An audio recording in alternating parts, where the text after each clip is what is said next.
A justiça brasileira está entre as mais ineficientes do mundo e a justiça cearense entre as mais ineficazes do Brasil. O principal fator de toda essa incúria é a morosidade dos processos, que costumam se arrastar por anos a fio, envoltos numa burocracia monstruosa, submetidos à imensa lentidão dos trâmites, aguardando demasiado tempo nas prateleiras das unidades judiciárias, antes de cada despacho, entre uma diligência e outra, até que se chegue a uma final decisão de mérito, que ainda poderá ser reexaminada várias vezes pelas instâncias recursais, até se chegar ao trânsito em julgado da decisão, para só então se poder efetivar o resultado. É para discutirmos as causas e examinarmos as consequências desse triste aspecto do poder público nacional, e mais particularmente no âmbito estadual, que estamos iniciando mais uma edição do programa Visão Política, pela FGF-TV, canal universitário 14 da NET e a Rede Pública de Televisão Cearense. Para participar dos debates, estão conosco os professores Cândido Albuquerque, Roberto Martins Rodrigues e Rui Martinho Rodrigues. Todos intelectuais e comunicadores de alto nível, destacados juristas, cientistas políticos, membros da Academia Cearense de Literatura e Jornalismo. O editor e apresentador titular deste programa é o jornalista e sociólogo Arnaldo Santos, que estará ausente temporariamente para concluir mais um curso de pós-graduação no exterior. Eu sou Reginaldo Vasconcelos e peço ao assinante que nos assiste apenas um minuto para um rápido intervalo.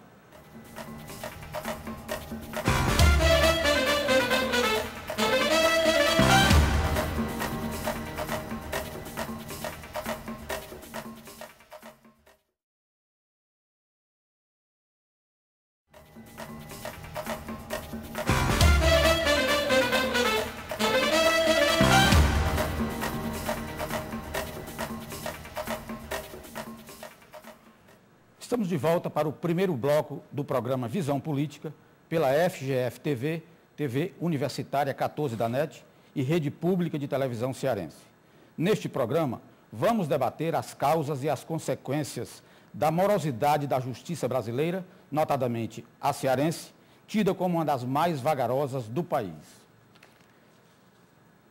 Professor Rui, setores do Poder Judiciário costumam hastear a tese de que a principal causa da morosidade da justiça seja a grande quantidade de recursos que a lei processual prevê.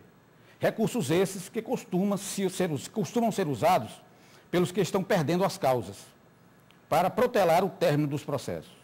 De fato, o uso de meios recursais, em muitos casos, não traduz o uso de um direito, mas o abuso desse direito, configurando aquilo que tecnicamente se denomina litigância de má-fé. O senhor concorda com essa assertiva de que o grande problema da justiça são os inúmeros recursos?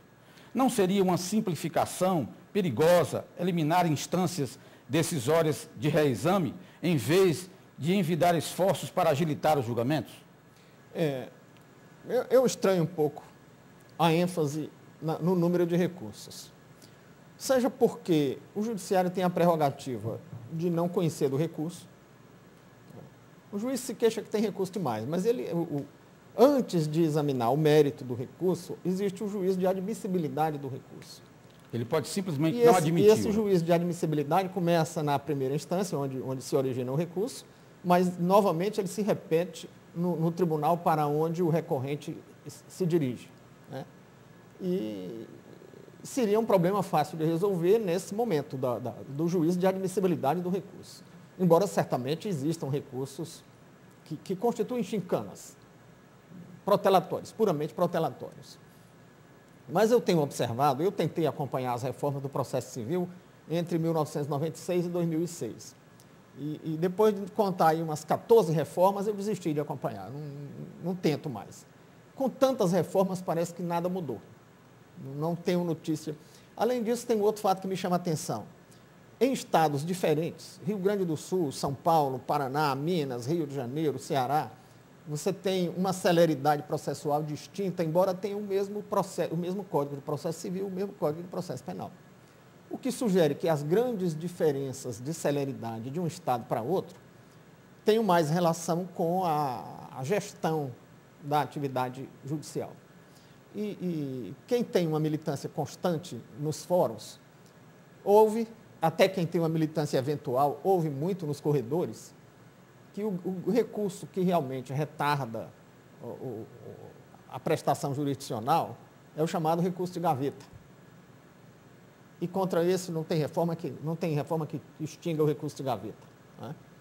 Então, eu penso que são muito mais outros fatores, como a gestão das varas de justiça e dos tribunais e uma certa litigância da sociedade. A sociedade se tornou muito conflitante, até por causa da morosidade. Uma senhora me dizia há poucos dias que num abalroamento na Avenida Dom Luiz, a outra parte disse, você tem razão, mas vá para a justiça e espere sentada. Eu não pago não, se quiser vá para a justiça. A administração pública faz isso. Vai procurar os seus direitos. Sabe que o requerente tem direito e não dá, pronto. vai para a justiça. Aqui o nosso mestre Roberto botou o dedo na ferida de um outro aspecto.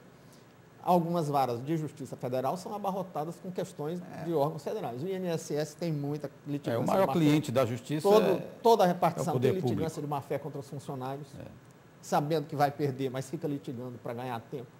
Então, eu penso que tem outros fatores. Há uma presunção mesmo no serviço público, Rui, de que eles devam recorrer para que não haja qualquer tipo de tem uma exigência, medo de que seja interpretado, haja um favorecimento.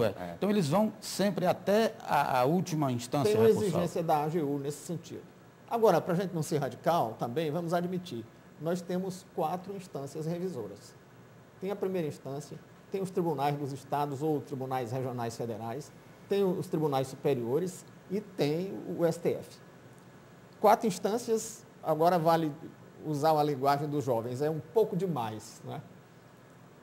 É um pouco demais. Ninguém no mundo tem tanta instância. Você acha? É como jabuticaba, que só dá no Brasil. A única coisa boa que só dá no Brasil é jabuticaba. Tocante, o senhor acredita? Não, concordo alguma coisa com o que o Rui disse, mas eu tenho uma visão diferenciada. E gostaria de começar colocando o seguinte. É preciso que se veja que o que nós estamos discutindo aqui não é contra o judiciário, contra a magistratura. Porque se desenvolveu no Brasil, vou explicar por que eu estou dizendo isso, se desenvolveu no Brasil uma intolerância muito grande a qualquer crítica que você faça ao Poder Judiciário.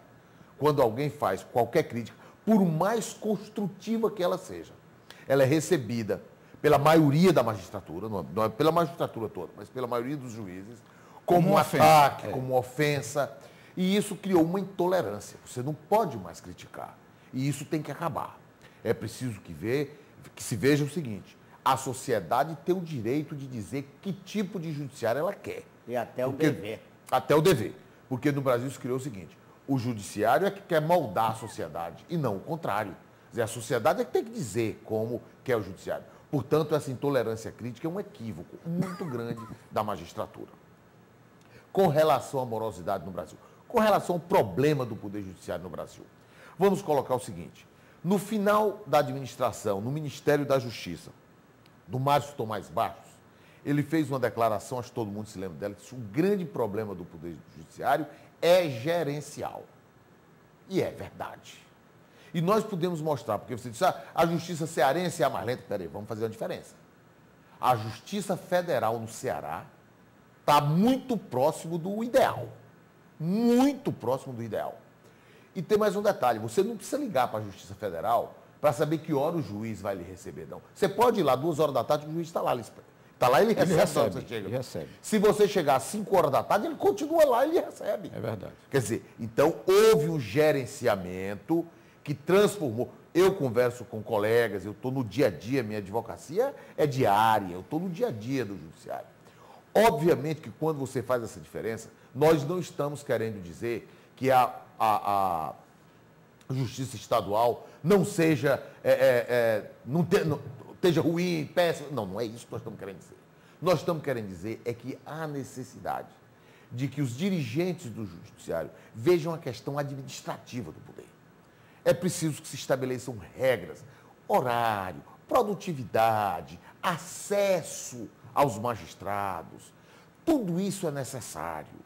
Quer dizer, nós estamos com a digitalização no Poder Judiciário estadual, que foi um transtorno. 2010 foi um ano praticamente parado, por exemplo, na Fazenda Pública. Em todo lugar que se fez a digitalização, como é que se fez? determinou-se um dia, a partir de tal dia, os processos que vão iniciar serão digitais. Aqui não, aqui se pegou. Paralisou uma vara Paralisou inteira. a vara e mandou. Eu achei aquilo cruel, eu achei aquilo muito grave.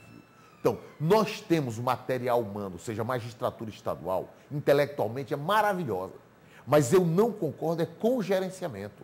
Quer dizer, o expediente no fórum, tem juiz que atende pela manhã, outros que atendem pela tarde, e aí você acaba... E outros que não atendem. E tem outros que não atendem. Quer dizer, a audiência... Cândido, mas o acesso ao juiz, os advogados do Ceará estão com dificuldade de ter acesso aos serventuários. Aos serventuários. Colocaram um vidro e abriram um pequeno orifício no vidro, você não consegue. Enfim, o que nós estamos querendo dizer é o seguinte, como nós temos na magistratura estadual, e quando você fez essa crítica só se dirige à magistratura estadual e não à federal. Só a estadual. É a estadual. Então, eu estou diferenciando. Nós estamos, tido a justiça cearense, uma das mais lentas, etc. e tal, mas isso não significa dizer que nós não temos o material humano, tanto de servidores, promotores e juízes, excelentes são preparados, qualificados, mas me parece, outra coisa, a estrutura da justiça estadual também não é a melhor. É preciso melhorar, o governador tem que ter essa sensibilidade para dar uma melhor estrutura. Mas veja você o seguinte, juizados estaduais especiais, juizados especiais estaduais, civis e criminais, precisam funcionar 3 expedientes. Então nós temos que ter em cada juizado 3 juízes. Porque hoje as pessoas não procuram mais os juizados especiais por causa da demora. Ora, mas eles precisavam funcionar 3 expedientes, manhã, tarde e noite.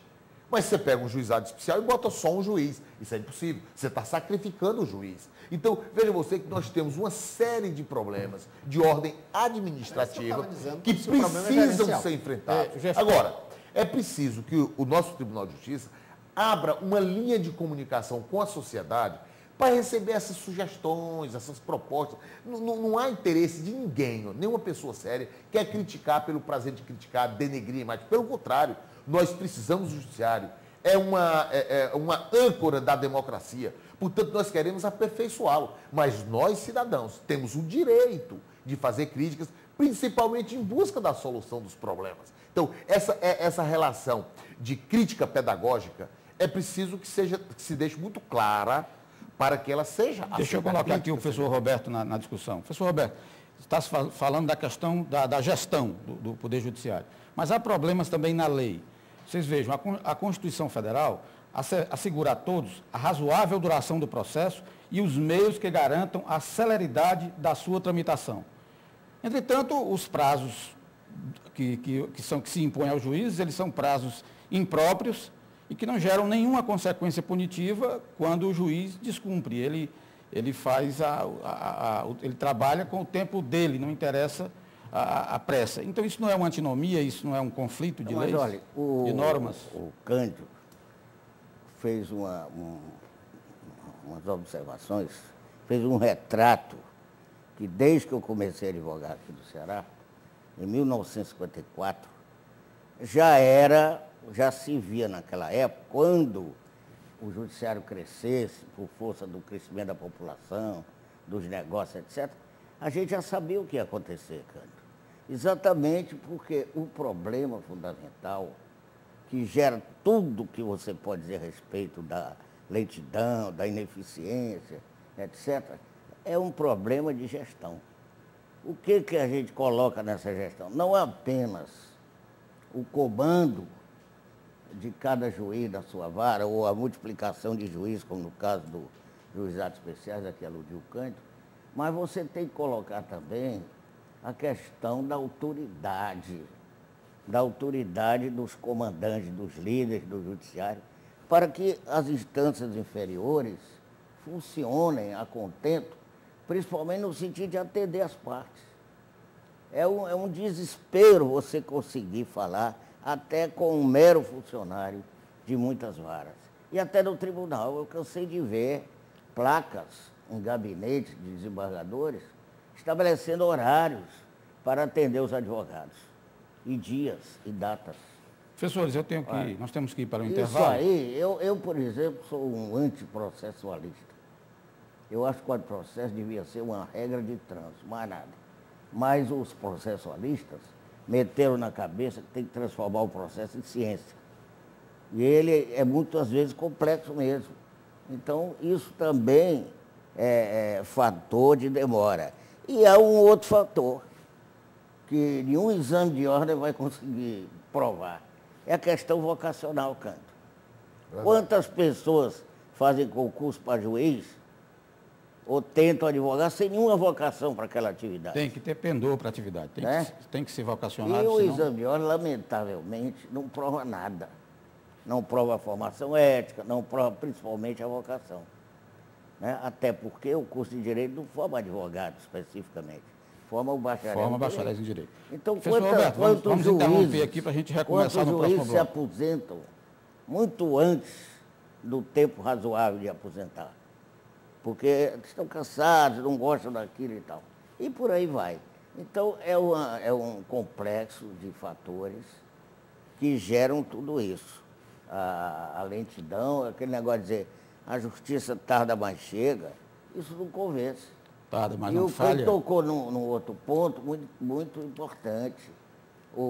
Tem até uma anedota que corre aí, um dito jocoso, que os juízes pensam que são deles e os membros da instância superior têm certeza. Porque, às vezes, eles se tornam realmente inacessíveis, têm medo. Professor Roberto, vamos interromper. Vamos para o próximo bloco a gente continuar esse debate. Eu sou o Reginaldo Vasconcelos e peço ao assinante que nos assiste apenas 1 minuto para um rápido intervalo.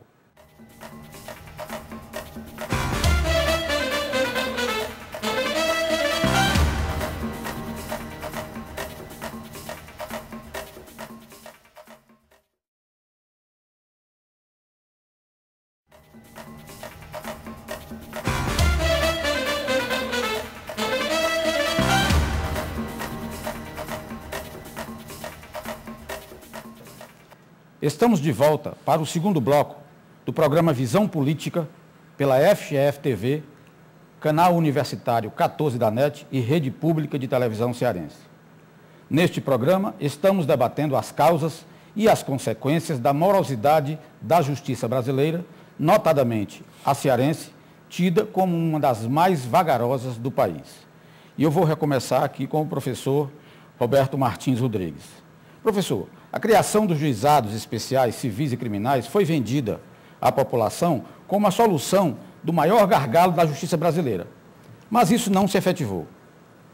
Esses juizados não adotaram de fato a oralidade, a simplicidade, a informalidade, a economia e a celeridade, virtudes que deveriam ser o seu grande corolário. Depois, aventaram com a virtualização dos processos, que afinal não se completou, e já está visto que, quando se completar, não terá o condão de solucionar o problema da lentidão processual. Então eu pergunto, professor Roberto, a seu juízo, por que razão ideias aparentemente bem inspiradas, como os juizados especiais e a virtualização dos processos, não funcionaram para solucionar a morosidade? Eu acho que um conjunto de circunstâncias e fatores. Eu vou começar pela, talvez, a mais simples, que foi o aparelhamento material dos juizados. Esses juizados, com exceção talvez de um ou outro, são muito mal equipados no aspecto material. O próprio prédio de cada um deles deixa a desejar. Por outro lado, e o Cândido já tocou na ferida, esses juizados que eram para ser mais do que céleres, para tratar de processos mais simples, de menor valor, etc., eles só têm um juiz. E o juiz não pode se multiplicar. Isso é um absurdo. Isso aí é o principal fator, acho eu, da não resolução dos conflitos com a celeridade. E não tem pessoal também. Não tem pessoal e não tem juiz. Não tem meios, nem materiais, nem pessoais. E alguns desses juízes, penso que o tribunal são muito esforçados. Mas não é possível. Um juiz não pode, um único juiz não pode tocar um juizado especial. Por quê? Porque a lógica do juizado especial é que ele resolve pequenos conflitos, como é no mundo inteiro, em uma semana. Então ele precisa funcionar 3 expedientes. Claro. Precisa ter estrutura física para fazer isso. Pessoal, então você precisa ter um escrevente para cada juiz, quer dizer, ele trabalha, sai, entra outro. Pessoal para fazer tudo o expediente. Tem que ser triplicado. Tal. Então você precisava, quando você criou um juizado especial com apenas um juiz, você já criou o juizado, ou seja, fez a certidão do nascimento e o atestado de óbito. Com a cara das varas comuns. Porque é claro que ele não iria funcionar. Óbvio que ele não iria funcionar. Então, o que eu preciso agora, a cúpula do judiciário fazer é sentar com o governador. Primeiro tem que ter uma política, tem que sentar e dizer, olha, vamos acabar com essa imagem aqui de morosidade. Vamos estabelecer horário. Pronto, olha, o fórum vai funcionar de tanto a tanto. Os juízes estarão no fórum de tal hora a tal hora. Porque isso dá uma ideia de gerenciamento de disciplina. E as coisas funcionam muito melhor, obviamente. Vamos pegar nossos juizados especiais e vamos botar para funcionar em 3 expedientes, até às 10 horas da noite. Os pequenos conflitos, que depois se tornam grandes, serão resolvidos imediatamente e você não vai ter um conflito grande. Por exemplo, é comum as pessoas, por uma divergência numa vaga de garagem, haver um homicídio. Se a justiça atuar com precisão imediatamente e resolver imediatamente o problema, você não vai ter um problema grande. Então, é isto que precisa ser feito. Nós precisamos criar uma política, ou seja, eu penso que a Associação dos Magistrados, OAB, enfim, Ministério Público, Assembleia Legislativa, Governo do Estado, é preciso que esse grupo sente, discuta os problemas e estabeleça as metas a serem alcançadas. Bom, nós vamos então fazer o seguinte, está faltando gerenciamento, então vamos estabelecer regras de funcionamento para o fórum. A Justiça Federal não funciona? Há contento? Já está. Então, mas lá há uma disciplina. Você vê hoje os jovens advogados, que são nossos alunos lá na faculdade que começam, eles se encantam onde está. E nós temos a mesma qualidade humana na justiça comum que permite você também botar para funcionar a contento. Nós precisamos gerenciar bem. Está faltando funcionário? Chamar o governador do estado. Peraí, vai fazer um aquário? Diminui o tamanho do aquário, vamos botar uma verba aqui para aumentar. Eu estou dando um exemplo de uma coisa. Eu estou mostrando que precisa priorizar. Doutor Cândido, nos juizados especiais, chega a acontecer de você estar esperando a expedição de um mandado judicial e diz, olha, o senhor tem que esperar porque o funcionário que faz isso está de férias. Está doente. Então, esse é o quadro. Esse você colocou bem. Absurdo. Esse é o quadro. Mas em todo lugar está acontecendo. Então tem que sentar com o governador e dizer, nós estamos precisando de verba para isso. A Assembleia Legislativa tem que estar junto. Enfim, a sociedade tem que participar. Tem que abrir um canal de comunicação com a sociedade. Tem 3 instâncias no juizado especial. Agora está com 3 instâncias. Né? Mas funcionaria bem. Rui, se funcionar, não se preocupe com a questão de distância, que isso traz segurança. A questão dos recursos, ela dá segurança à parte. Também acho. Sim. Nós temos algumas discussões de desvio de função por parte de magistrados. A gente tem visto Brasil afora, Veja tem como mostrado as revistas, tem mostrado. Então, peraí, vamos primeiro botar para funcionar, ver como é que está funcionando. Não é esse excesso de recurso, não. Hoje você leva, quando muito, um processo até o STJ. Na verdade, você tem 2 instâncias, o juiz e o tribunal. Essa é a verdade. Daí para frente, nós só temos juiz de admissibilidade em recurso do tribunal para cima. Entre o juiz e o tribunal não há juiz de admissibilidade. O recurso vai de qualquer jeito. Esse protelatório, não sei, mas é bom que tenha esse duplo grau de jurisdição. Isso não é problema, não. Na verdade, é difícil hoje você subir com um processo para o STJ, que é o recurso especial, com juiz de admissibilidade. Mas ele hoje, eletrônico, vai e volta rapidamente. O que nós precisamos é ter metas, ter disciplina. Não há nada que funcione bem se não houver um gerenciamento que imponha disciplina, que cobre metas, etc. Essa transparência é muito importante. Não dá para contar aqui, mas basta que se veja aquela teoria da janela quebrada. Ela é fundamental. Na hora que você disciplinar a teoria da janela quebrada, teoria de um professor da Universidade de Columbia em Nova York, ela mostra bem. Na hora que você disciplina... Uma simples janela quebrada demonstra o desmando geral. O desmando geral e as pessoas não respeitam. Então, a luz apagada numa placa já me dá a ideia de que a empresa não vai bem. Mudar. Agora, é claro que nós não podemos sacrificar a magistratura, não podemos sacrificar o Ministério Público, não podemos sacrificar os servidores, é preciso criar meios materiais para que funcione. Mas precisa estabelecer disciplina também. Então, o que está faltando hoje, na minha avaliação? Na minha avaliação hoje está faltando diálogo da sociedade com o judiciário para que a sociedade possa mostrar o que ela quer. A Assembleia Legislativa tem um papel importante e hoje o Roberto Cláudio, que é um rapaz brilhante, um professor brilhante e tal, que é o presidente da Assembleia, pode perfeitamente colocar essa responsabilidade sobre os seus ombros de ser o intermediário nesse diálogo, neste grande fórum de discussão do nosso Poder Judiciário. E acho que não é tão caro se criar condições e metas para que nós tenhamos uma justiça satisfatória. Vamos botar aqui o professor Rui Martinho na discussão. Eu quero fazer uma pergunta específica aí. Como o senhor diz, alguns juízes são laboriosos, mas não conseguem, não é, vencer a quantidade imensa de processos. Acho que alguns outros, eles se louvam na notória dificuldade estrutural do judiciário e assim eles justificam a letargia pessoal, né? E muitos outros se sentem naturalmente desestimulados porque eles estão enxugando gelo. Enquanto eles terminam 10 processos, são distribuídos mais 20 para a vara deles. Então, isso é desestimulante, o profissional se sente desestimulado. Então, vem a questão, por que a sociedade brasileira demanda tanto na justiça? Por que tanta ação? Porque essa é uma análise sociológica complicada. Nós não demandamos tanto não, Rui. Eu penso que sim. Veja, primeiro tem o lado da revolução dos costumes, né? Digamos, hoje nós temos muito mais processos por reconhecimento de paternidade, por pensão de alimentos, temos muito mais processos de divórcio do que teríamos há 40 anos atrás ou mesmo há 30 anos atrás.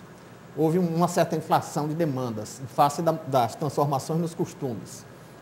Isso, aliado aos outros problemas de gestão, que o Cândido já colocou muito bem, o Roberto, isso criou a morosidade. E essa morosidade é um verdadeiro convite à litigância de má-fé.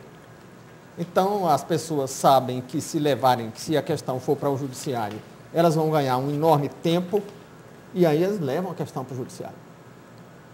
O que eu dizia há pouco, uma senhora num abalroamento na Avenida Dom Luiz, ouviu da parte que havia causado prejuízo a ela, que, bem, a senhora pode ter razão, mas eu não pago, a senhora leva para a justiça e espere sentada. Procure seus direitos. Procure seus direitos. A administração virou a frase dos desarrazoados. Virou uma tática da sociedade. Faz a mesma coisa. Virou uma tática da sociedade. O senhor tem direito, mas vai à justiça. Firme.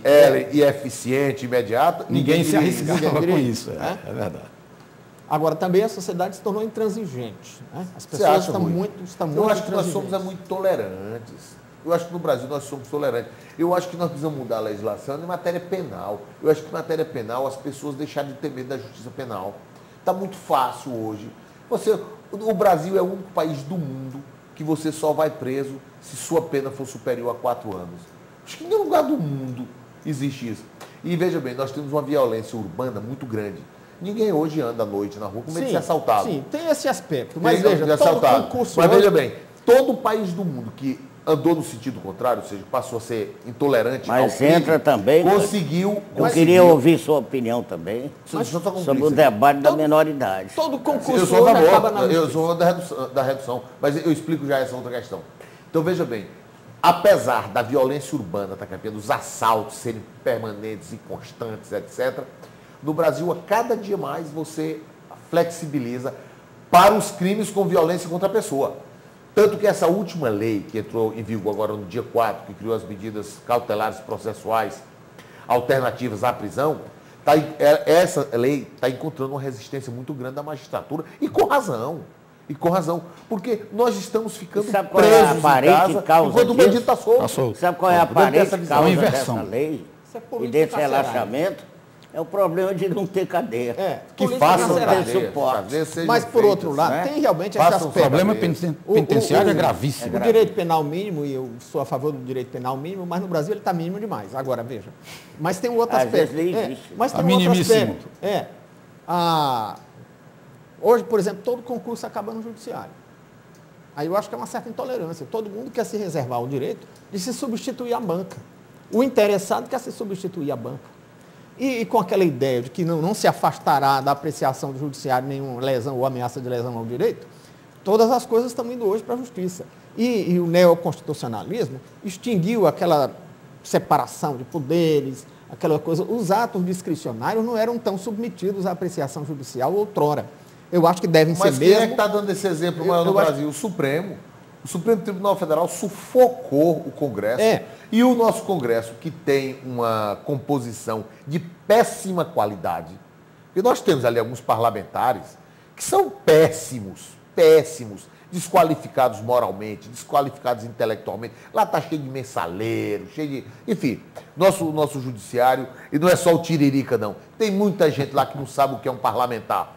Então, o Supremo hoje, o Supremo está... Veja aquela questão da... Está suprindo Terra do Sol. essa... Não, o Supremo não, ele está extinguindo o nosso parlamento. Ele está sufocando. Usurpando, ele está há muito tempo. Função Acontece que poder... Ninguém abre mão do poder. É preciso que agora o parlamento reaja e estabeleça a sua área, delimite a sua área de atuação. Porque o Supremo está legislando agora com súmula vinculada de todo jeito. O Supremo está criando lei, interpretação a mutação conforme, constitucional. Doutor Cândido, mas isso não é um espaço que o parlamento abre, quer dizer, o parlamento não funciona adequadamente. Sem dúvida. Então abre espaço. Sem dúvida. Até porque o judiciário só funciona provocado, né? E a culpa é nossa. Olha as figuras que nós estamos mandando para o Congresso Nacional. Quer dizer, a sociedade manda para o Congresso Nacional figuras absolutamente desqualificadas. E aí nós estamos sem um poder, que é o legislativo. Porque o que está acontecendo? O Supremo e a Presidência da República, as medidas provisórias e o Supremo, estão legislando. Então, para que nós temos o parlamento hoje, se ele não fiscaliza? Ele não fiscaliza. Veja a Assembleia Legislativa aqui. A Assembleia Legislativa aqui, ela não fiscaliza e nem legisla. Porque todo mundo ali, fora Heitor Ferrer, todo mundo bate palma para o governador. Então, para que essa Assembleia? Quer dizer, ela não está cumprindo o seu papel. O Roberto Mesquita. Uns dois um número muito pequeno. Agora é Eliane Novaes, porque Eliane agora com o governador. Tinha até uma Assembleia semana passada, do PSB, não sei como é que terminou, se destituíram o Sérgio Novaes e tal. Foi destituído. Da semana passada, que você quer dizer. Foi, da semana passada, o Sérgio Novaes. Então agora nós vamos criar. Que bom que o PSDB brigou, porque agora nós vamos ter mais um parlamentar fazendo oposição. Agora, e ter oposição é muito saudável, porque a Assembleia estava vergonhosa a posição da Assembleia.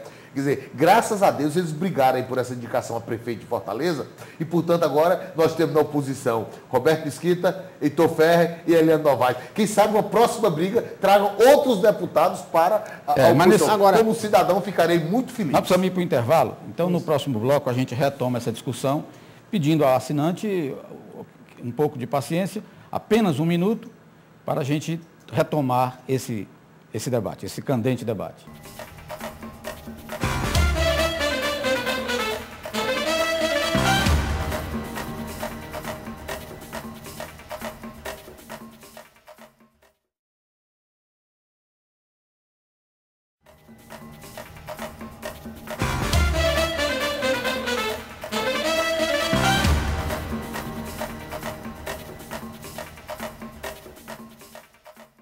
Estamos de volta com o terceiro e último bloco do programa Visão Política, pela FGF-TV, canal universitário 14 da NET e rede pública de televisão cearense. Estamos debatendo as causas e as consequências da morosidade da justiça, notadamente a cearense, tida como uma das mais vagarosas do país. Vamos agora perguntar ao professor Cândido Albuquerque, fazer um questionamento bem incisivo. Professor, todo processo judicial tem duas partes em conflito. E, geralmente, uma delas é detentora do bom direito, enquanto a outra falece de razão, normalmente. Sabe-se que os bons advogados conseguem vencer as causas pela força dos melhores argumentos.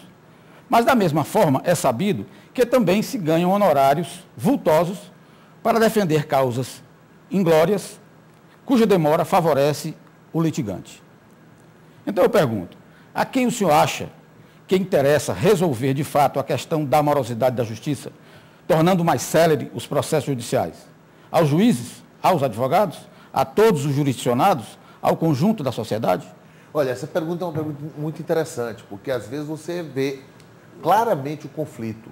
Quer dizer, uma parte poderosa não tem direito, mas consegue prejudicar a outra parte durante muitos anos. Né? Ou seja, é aquela história do cara que diz, olha, meu recurso está no tribunal, mas eu consegui que ele só vai ser julgado ano que vem. Isso é uma frase que às vezes ocorre. É óbvio que você não pode pedir à parte que seja imparcial. Ela é parte. Por natureza, estudo, né? O nome de estudo. Quem é que deve ter essa obrigação? É o próprio judiciário. Quer dizer, o judiciário, porque você tem o Ministério Público como parte, no processo criminal, por exemplo, o Ministério Público como parte e o réu como parte. São eles dois que estão ali.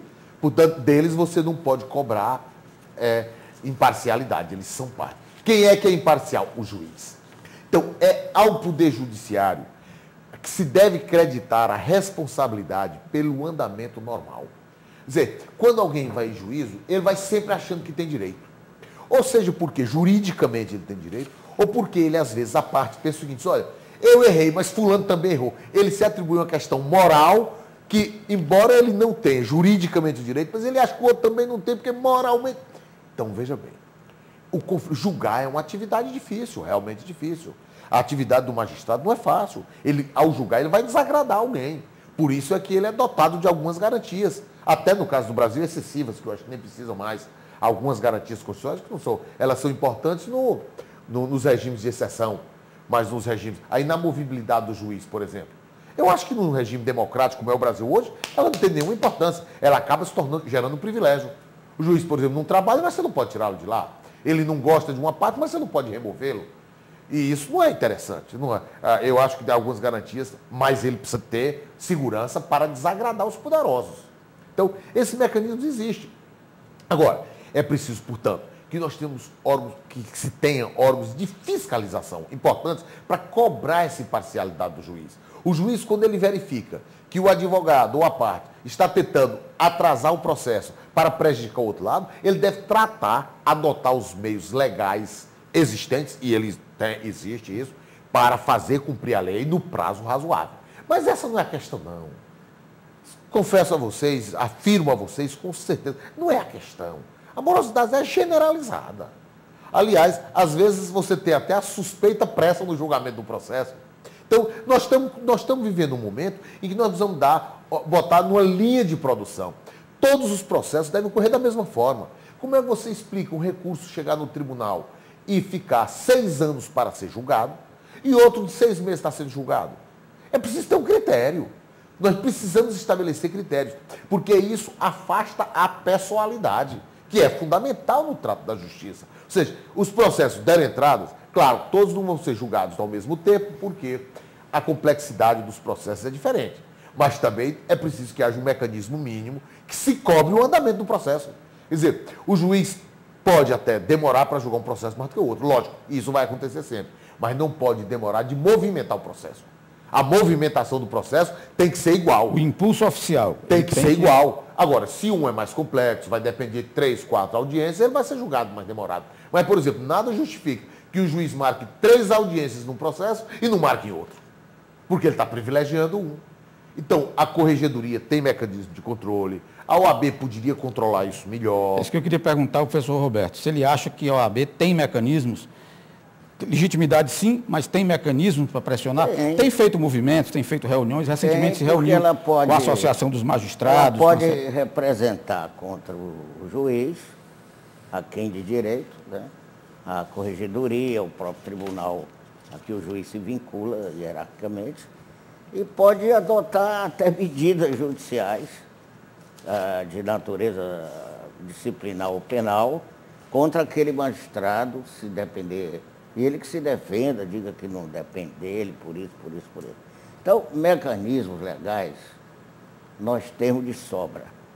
O problema é que nem sempre eles são acionados devidamente, e quando são, não geram consequências práticas. Não são bem recebidos. Não são bem recebidos. Há um preconceito muito grande, uma intolerância à crítica. Ô Rui, Roberto, vocês concordam que, Reginaldo, está faltando no Brasil é um movimento para que juízes, promotores, advogados e sociedade assimilem a necessidade, ou seja, consigam introjetar a necessidade de se dar uma outra fisionomia à prestação jurisdicional no Brasil? Sabe como é que o Matos Peixoto chamava isso? Numa conferência de aula magna aqui na Faculdade de Direito Federal, sentimento do direito. Sentimento do direito. Do direito. Falta esse sentimento? Falta esse sentimento. Na generalidade dos que cuidam, do que tratam da prática do direito.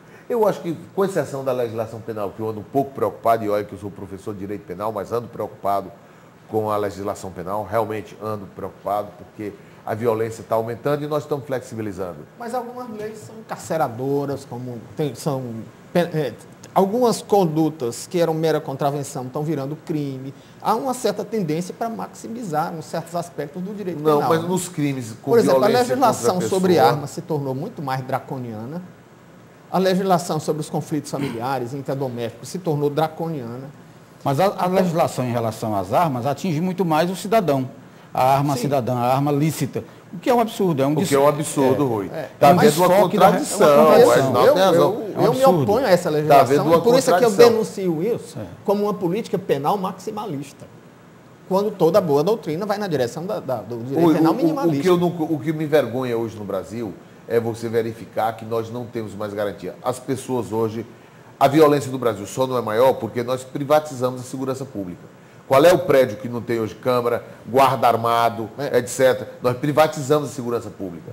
Quer dizer, você chega nos postos de gasolina, todos eles hoje estão guardados por guardas armados, as farmácias estão com guardas armados, etc. e tal. Então nós estamos privatizando a segurança pública, o que é muito grave. Agora, eu acho que o Brasil hoje é o único país do mundo em que você não anda na rua à noite com medo de ser assaltado. O maior número de assaltos. Nenhum país do mundo tem o número de assaltos que nós temos.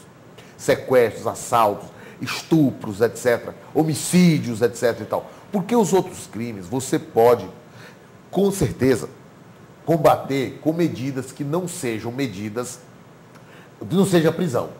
Mas para tráfico de droga, assalto, homicídio, estupro, Violência que contra a traz pessoa. violência contra a pessoa, você poderia dizer, não, mas o tráfico de droga não há violência contra a pessoa.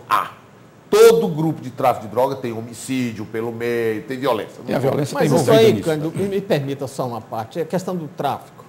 Tudo bem, é um crime, é uma violência contra a pessoa, mas a ineficácia universal, não é só a polícia brasileira que está perdendo, a ineficácia universal do combate ao tráfico de drogas só está servindo para corromper o aparato policial e outros escaninhos do Amigo, Estado. peraí, deixa eu discordar. O americano atingiu, tanto que a Europa agora está preocupadíssima. Os cartéis, inclusive da América Latina, encontrando dificuldade, porque eles chegaram ao ponto de fazer submarinos para tentar levar droga para os Estados Unidos. Mas a eficiência do combate americano foi tão grande que eles redirecionaram para a Europa o tráfico de droga. A droga agora está chegando nos Estados Unidos pela Europa. E a África, o norte da África ali, Cabo Verde, Guiné-Bissau, etc., estão sendo usados ao ponto da comunidade europeia estar atuando no combate ao tráfico de droga lá. Porque houve eficiência. Mas, Cândido, quando uma conduta... Você está sinalizando que deve liberar, é isso? Olha, exatamente. Quando uma Pois conduta... eu acho uma loucura Quando se uma liberar conduta... Mas me permita uma observação. Eu também uso de acho droga. uma tese perigosa. Quando uma Quer dizer, o conduta- traficante não terá mais problema para distribuir, só para... Não tem, já não tem. Não, mas precisa combater. Se ele hoje. tivesse problema, eu seria Combater a favor da repressão. Mas em qualquer esquina você compra o que você quiser. Dentro do campus universitário circula, em todo canto circula. Então vamos tornar mais rigoroso o combate. O que está havendo é o seguinte, se você abrir qualquer comércio, no outro dia chega lá uma autoridade da prefeitura, do estado, da União, para cobrar um tipo de tributo, para verificar alguma garantia contra incêndio, para verificar alguma coisa relativa à vigilância sanitária. Todo mundo sabe. Agora, os milhares de boca de fumo, quando eu pergunto em sala de aula, quem é o aluno que não conhece pelo menos uma boca de fumo no seu bairro, eles me perguntam quantas o senhor quer que eu aponte. E isso não pode ser segredo. Se fosse uma boutique, a fiscalização sabia. Então, sendo uma boca de fumo, a fiscalização não sabe. corrupção é muito Agora, grande. Isso é corrupção. agora- Só está servindo para alimentar Então a nós vamos corrupção. admitir que nosso aparelho estatal é tão corrupto que é mais fácil liberar o crime do que combater? É exatamente Tá, isso que eu eu não estou posso dizendo. aceitar. Professor Cândido, Eu me nego a quando aceitar. um policial, geralmente uma autoridade policial, vai à televisão e aconselha publicamente à população, olha, os senhores não reajam, quando forem assaltados, entreguem tudo. Quer dizer, claro que ele está dando um conselho para preservar a vida do cidadão.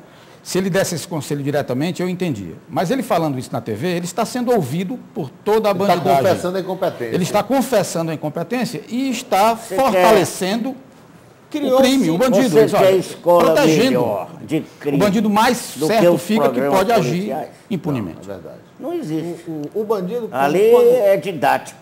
quando o para o bandido crime, mata, né? ele Verdade. como que se sente legitimado em matar quem reagiu, por causa desses conselhos. Agora, tudo é relativo, viu, Rui? Porque essa de legalização de droga, eu também eu conto até 10 para aceitar, por exemplo, a ideia do Fernando Henrique com relação Cardoso, à é. maconha. Da maconha. Ele quer... Mas há uma hipocrisia aqui no Brasil que eu não entendo até hoje, seria uma grande fonte de verba para a saúde.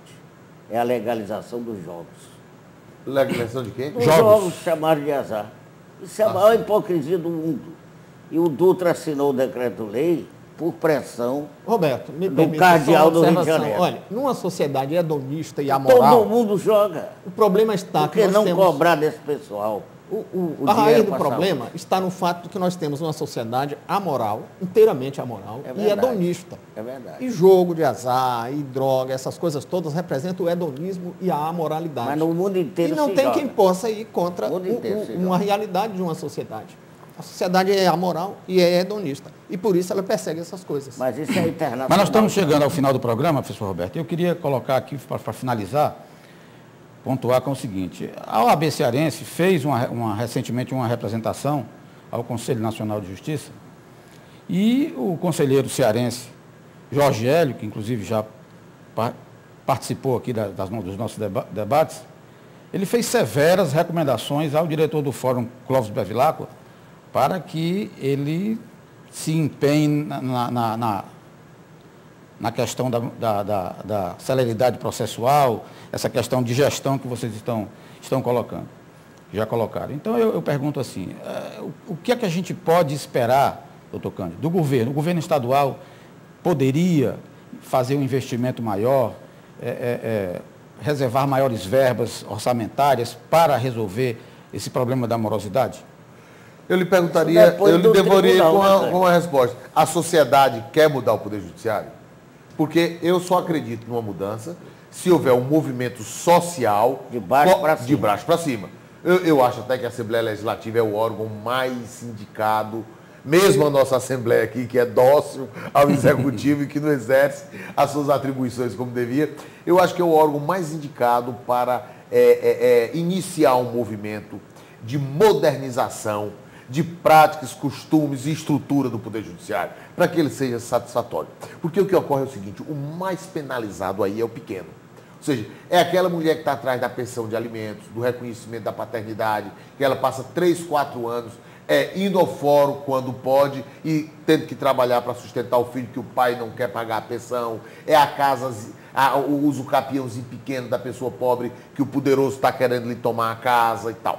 Então, a sociedade está... Porque os poderosos encontram sempre caminhos para uma decisão, ainda que liminar, a seu favor. Então, eu acho que nós precisamos pensar nisso. Eu acho que Os poderosos andam pelo ar. E os pobres nesses coletivos maravilhosos que nós temos. Então, eu acho que nós precisamos de um movimento nesse sentido, um movimento para despertar esse interesse. Nós temos material humano suficiente para isso. Eu acho que precisamos apenas despertar e identificar. A sociedade quer realmente transformar? Essa é a pergunta que eu faço hoje. Quer transformar ou não? É uma indagação que a gente já fez aqui antes. Né? Quem tem interesse realmente nessa transformação? Porque o senhor está insinuando que não dá voto. Não, não dá. Reformar a justiça, Não dá voto. tornar ágil o judiciário, não dá voto. Isso daria numa elite mais intelectualizada, etc. e tal. O povão acho que nem tem esse sentimento, acho que não tem. Tanto que você veja o seguinte, pode uma situação ser mais caótica que a nossa com relação à saúde? Sofre mais. A educação? Não tem força. Não tem canal de expressão. Não tem canal de expressão. Talvez. A elite não quer, não. Como a elite? Não quer, não. Eu acho que isso aí- poderoso Mas eu tem acho que nós estamos meios. evoluindo, Roberto, que Cândido, hoje a própria elite quer mudar. Quer mudar a saúde, É. quer mudar a educação, quer mudar o judiciário.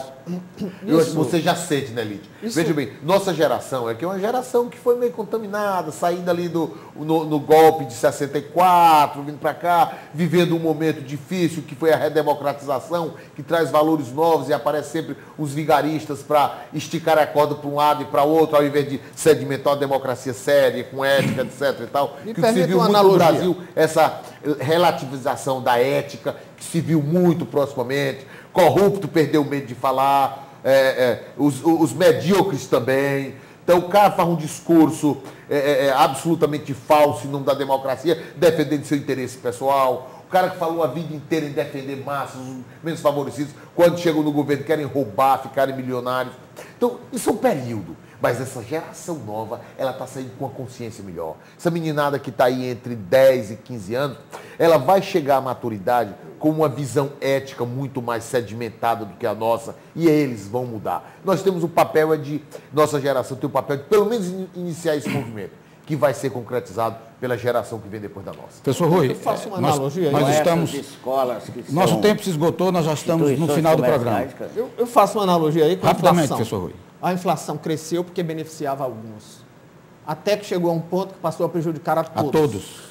A mesma coisa é o problema do muito judiciário. curioso. Ele está começando a prejudicar a todos. Aí vai mudar. Senhores, mas o tempo se esgotou e a gente vai ter que encerrar o programa. Eu antes quero registrar o lançamento do livro Associação Cearense de Imprensa, 85 anos na pauta do Ceará. É da jornalista Ângela Barros Leal, foi lançado no dia 15, quinta-feira passada, e é um trabalho alentado, um trabalho, inclusive um livro que se põe em pé, como se diz, para significar que é um trabalho realmente muito interessante, com toda a história da nossa ACI, Associação Cearense de Imprensa, contida aqui nessas páginas. Com essas colocações, finalizamos mais uma edição do programa Visão Política, pela FGF-TV, canal universitário 14 da NET e Rede Pública de Televisão Cearense, agradecendo aos nossos debatedores, os professores Rui Martins Rodrigues, Roberto Martins Rodrigues e Cândido Albuquerque, e em especial agradecemos a você, assinante, com o nosso convite para um próximo programa. Até lá.